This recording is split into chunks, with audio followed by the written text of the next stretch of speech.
Bonjour, je suis Richard Murphy et voici la 6e vidéo de la série sur l'importance de la transparence fiscale.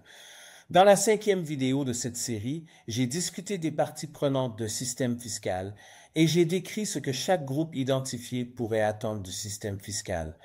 Étant donné l'importance de cette question, nous allons explorer ce sujet plus en profondeur dans cette vidéo. En se concentrant sur la manière d'engager toutes les parties prenantes intéressées par un système fiscal, la façon dont une autorité fiscale peut créer un engagement public avec ses parties et l'expérience d'International Budget Partnership et de GIFT sur cette question. Peu importe qui elles sont, chaque partie intéressée peut le faire. Veut des informations d'une administration fiscale qui, premièrement, répondent à leurs besoins. Deuxièmement, soient suffisamment détaillés pour leurs objectifs. Troisièmement, expliquent tous les termes utilisés concernant les impôts, afin que l'utilisateur soit certain de leur signification. Quatrièmement, mettent en évidence les actions de l'administration fiscale que la partie intéressée ou le contribuable souhaite voir traitées. Et ensuite, cinquièmement, explique les conséquences de ces actions pour la partie intéressée. Enfin, sixièmement, expose les prochaines étapes découlant des informations fournies. Quelques exemples aideront.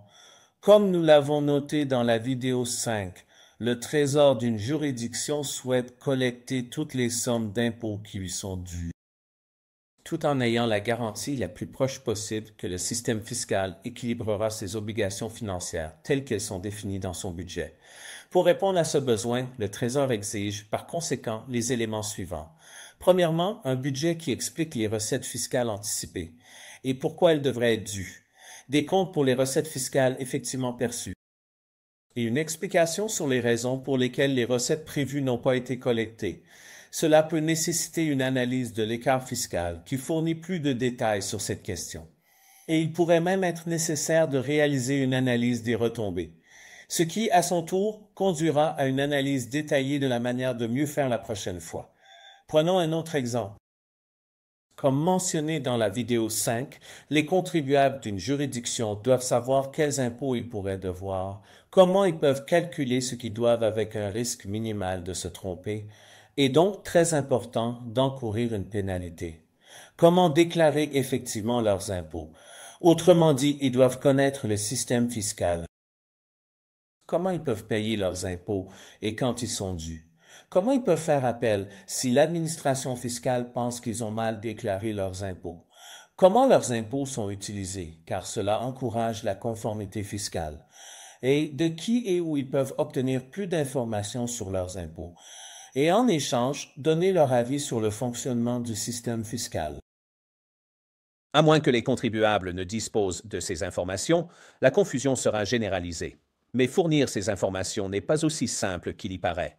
Par exemple, toutes les langues couramment utilisées dans la juridiction doivent être employées. Les informations doivent être disponibles au moins dans les langues les plus courantes. Il faut également tenir compte du niveau de l'alphabétisation des contribuables, tant en général qu'en matière fiscale en particulier. C'est un gros problème, surtout avec les taxes nouvelles et inconnues, mais aussi avec les groupes où l'alphabétisation peut être faible, ce qui est courant dans toutes les juridictions du monde entier. De plus, il faut réfléchir à la manière dont les contribuables accèdent à l'information. Traditionnellement, on supposait que cela provenait d'une administration fiscale, mais la question est maintenant bien plus vaste que cela. Ce problème pourrait donc inclure la réflexion sur la manière de diffuser l'information en utilisant les médias d'information, les réseaux sociaux, Internet, la radio et la télévision, y compris par la publicité, les réunions publiques, le courrier direct, les SMS et les centres de conseil. Il n'y a pas de réponse unique, et plusieurs méthodes pourraient bien être nécessaires pour atteindre les objectifs de toute administration fiscale. Décider de ce qui doit vraiment être communiqué est essentiel. Se concentrer sur l'essentiel pourrait être important parmi toutes les options déjà mentionnées. Ces données essentielles pourraient inclure des informations sur qui est redevable de l'impôt, ce qui pourrait être exigé d'eux, comment ils peuvent calculer les impôts qu'ils doivent, à qui ils doivent rendre compte, comment ils paient, où ils peuvent obtenir plus d'informations et fournir des commentaires. Rien ne nécessite plus de soin que cela.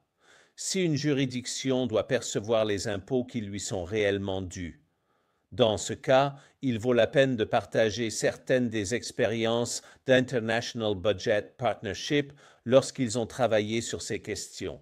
Faria Mohyuddin travaille avec l'IBP et a ceci à dire, basé sur son expérience approfondie de travail sur ce sujet.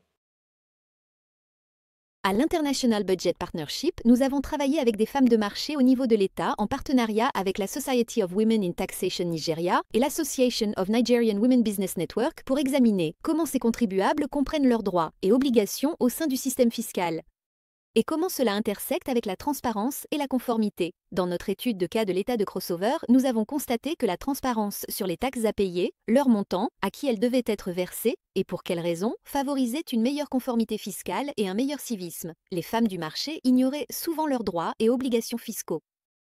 Ce manque de sensibilisation les rendait vulnérables aux tactiques d'exploitation et d'intimidation déployées par les collecteurs d'impôts, qui étaient pour la plupart illégaux et agents d'acteurs, puissants, étatiques et non étatiques. Ces collecteurs exigèrent des paiements excessifs et fermaient même leurs entreprises si ces femmes de marché ne se conformaient pas. Étant donné leur manque de ressources, les femmes de marché ont souvent du mal à accéder aux services juridiques pour contester les pratiques fiscales injustes. Alors, qu'avons-nous fait? Tout d'abord, nous avons formé les femmes de marché pour les aider à comprendre leurs obligations fiscales. Quels impôts? En leur fournissant des conseils sur la manière de calculer leurs impôts. Pour quel montant? Veiller à ce que le destinataire soit un agent légitime de l'État. Deuxièmement, nous engageons les services fiscaux internes de Cross River à fournir et publier les taxes et prélèvements approuvés par le Conseil applicables aux femmes de marché. En effet, nos principales recommandations issues de cette étude étaient que les gouvernements locaux et étatiques rationalisent et synchronisent de la fiscalité et fournissent une liste des taxes, y compris ce qui est dû et à quel niveau de gouvernement. Pour que les autorités fiscales et les gouvernements locaux s'engagent et collaborent avec les acteurs civiques et les associations professionnelles afin de sensibiliser les contribuables sur les sources d'information et de clarification concernant leurs impôts et sur la manière dont les contribuables peuvent donner leur avis sur l'impact des taxes sur eux. Raquel Ferreira est la responsable du réseau de l'Initiative mondiale pour la transparence fiscale. Encore une fois, basée sur son travail sur le terrain, principalement en Afrique, mais aussi ailleurs, elle a ses réflexions sur cette question. L'impact de la transparence fiscale est profond et évident, comme le montrent les expériences à travers le monde. Prenez le Brésil, où les municipalités avec des institutions participantes ont vu des taux de collecte d'impôts élevés, illustrant le lien entre la transparence, la confiance des citoyens et la génération de revenus. De même, la décision des Philippines d'ouvrir le budget à l'examen public sous l'administration Hino a conduit à une foi restaurée dans le gouvernement, à des investissements accrus et à une croissance économique significative. Cependant, la transparence budgétaire ne se résume pas à divulguer des chiffres sur une feuille de calcul. Il s'agit de garantir que l'information soit claire, accessible et qu'il y ait un engagement significatif qui entraîne des résultats concrets.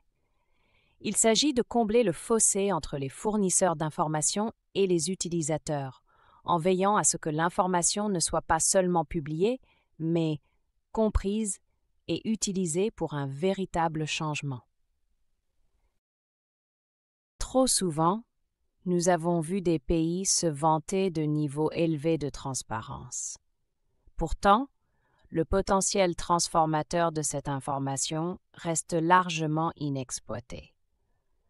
Ce décalage survient lorsque les gouvernements diffusent des informations sans une compréhension claire des utilisateurs visés, sans saisir qui ils sont, ce qu'ils recherchent ou comment l'information peut répondre au mieux à leurs besoins. Ce manque d'engagement entrave l'utilisation efficace des informations divulguées, les reléguant à de simples données au lieu d'être un catalyseur d'amélioration. De nombreux pays au sein du réseau GIFT ont cherché à réduire l'écart entre l'information et l'action. Ils ont forgé des partenariats étroits et dynamiques. Nous travaillons en étroite collaboration avec la société civile, pour développer des interfaces conviviales, offrant des passerelles potentielles vers un engagement significatif et une prise de décision éclairée. En impliquant activement les citoyens dans le processus de prise de décision budgétaire, nous libérons le véritable potentiel de la transparence pour apporter des améliorations concrètes. Dans la gouvernance et la prestation de services, des opportunités de participation publique bien conçues permettent au public, y compris les groupes marginalisés, d'influencer les décisions qui affectent leur vie. En travaillant ensemble, les différentes parties prenantes peuvent exploiter le pouvoir transformateur de la transparence fiscale pour des actions audacieuses, justes et efficaces.